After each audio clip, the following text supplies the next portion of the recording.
Good afternoon. I'm Ron Wyckoff. I am a second generation owner of Wyckoff Industries, Wyckoff Heating and Cooling. Its name has vacillated a little bit. In 1950, two major events happened. My dad came home and told my mother that he had quit his solid job, which my grandfather Davis, my mother's father, did not think was a wise move. But he had quit it and he was opening a business of his own.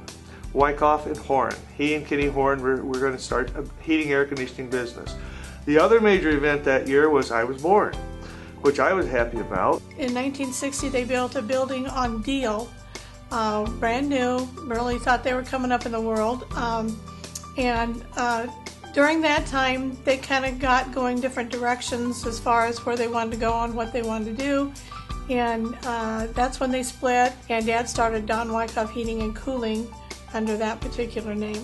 And that flourished down in Carlisle, and we were down here for a while. He worked it out of the basement of the house and had 3 or 4 guys working for him. The business being at home in the garage, we had an upper garage and a lower garage. We had our gas fueling system down the lower driveway of our house out in the country out there in Carlisle on Briggs Street. And I'd come home from school and Dad would be out there folding up tin, and we'd go out and sit on the table and help him if he needed help, but talk to him. And this was when I was probably 7, 8 years old, first, second grade and stuff. So I remember it starting at home in the garage. We used to do a lot of the prefabbing of the ductwork, and all the equipment stuff was actually out at home in the garage. And they would build the ductwork to put furnaces and air conditioners in right there.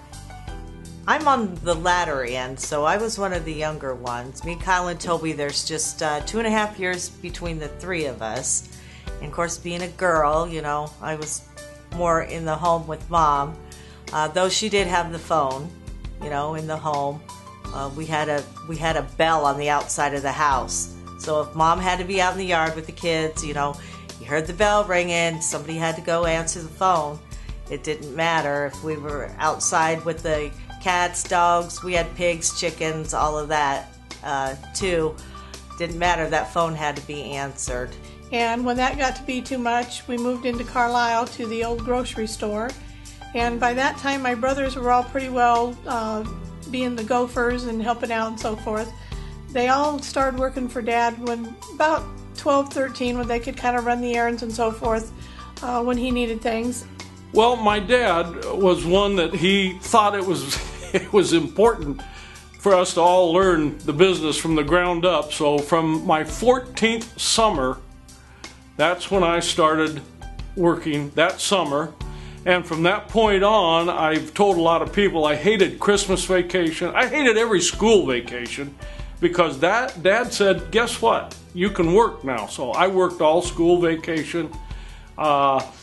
All of us boys played all the sports in high school, and a football game on Friday night did not exempt you from getting up Saturday morning and going to work. 13. I was 13, 19, yep, summer of 1972, started working all the summers, Christmas, spring break, whatever, by choice. I will say that. Dad never forced us. I mean, he liked it, never forced us, but we wanted the money, so we started working. I believe I was 13 when we started working summers, and we worked every summer, every spring break, every Christmas vacation that we could. We would spend our time working for the company. It's been an honor to be part of this family because they do have good integrity. It's one thing my dad always taught us, is your word is your bond. When we got into grade school and they were working here in Carlisle down on First Street, Mom would go into the office and she worked there all day. She would do the billing and she would answer the phone and a lot of, you know, just the secretarial work, do the payroll, and yeah, Dad kept her really, really busy. When my brothers got to the age where Dad was ready to retire, he sold out and they took over the business, and they moved it down to the old swimming pool building in Carlisle, which was a very large building. We thought we'd really upscaled. We thought this was about as big as we were ever going to get. And that from there they moved into the old Dental Needs building in Des Moines on Deal Avenue. That is where they were when the brothers decided it was time for them to retire. And my son Job Cooper and my nephew Andy Wyckoff then bought into the business and took over the business at that time, although they had been co-owners with the other 5 for a few years. Family pride. It was, we weren't going to let the business go by the wayside. As my dad and my Uncle Ron approached the retirement age, as the recession hit, we looked at ways to try to secure the business, secure the family, and to go on. And it was something that my grandpa would have done. My grandpa would have fought through it, and Job and I decided to dig our heels in and fight through it. Whatever it took to make this thing survive and carry on, we were going to do. And fortunately, God blessed us, and we have been able to do that and grow. From there, we got to where we were right next to Menards. Menards wanted to purchase the land, and so Job and Andy went to them and talked to them, and they made us a deal we couldn't pass up. We sold the land and moved down here to Carlisle, which we're in the old Wright Chevrolet building in Carlisle, and everyone wants to know what we do with all the room, and actually we're very, very tight crowded at this point. We've grown a lot.